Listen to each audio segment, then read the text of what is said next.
pense que la pipe, c'est une arme de négociation majeure dans un couple. Genre, c'est lourd, même, je vois, comme pouvoir.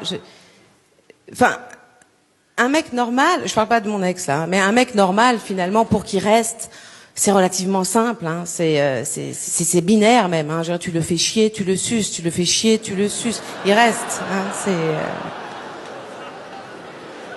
Non, mais même si tu le fais chier, tu le suces, il reste. C'est magique, hein, ça c'est...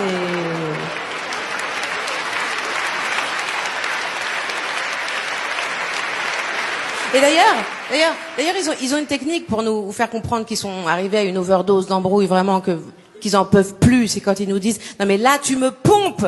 Ça c'est pas du présent de l'indicatif, hein, c'est de l'impératif, vraiment. Je veux dire, là c'est le dernier appel de phare avant qu'il se casse. Il faut bien l'entendre à ce moment-là, je veux dire. Et puis il faut pas avoir trop bouffé avant parce qu'il faut y aller vraiment, quoi.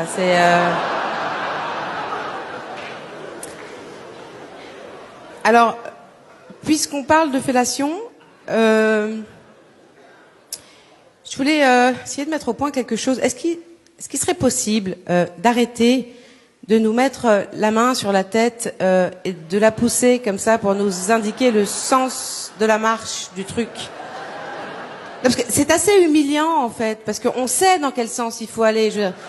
Non mais c'est simple a priori, il y a un cylindre, il y a un trou rond, même un singe trisomique de 4 ans, il le sait dans quel sens il faut aller. C'est humiliant, vraiment. D'où ça vient? Je veux dire, personne ne vous a jamais sucé comme ça. À part Gilbert Montagnier ou Ray Charles, mais c'est assez rare quand même de...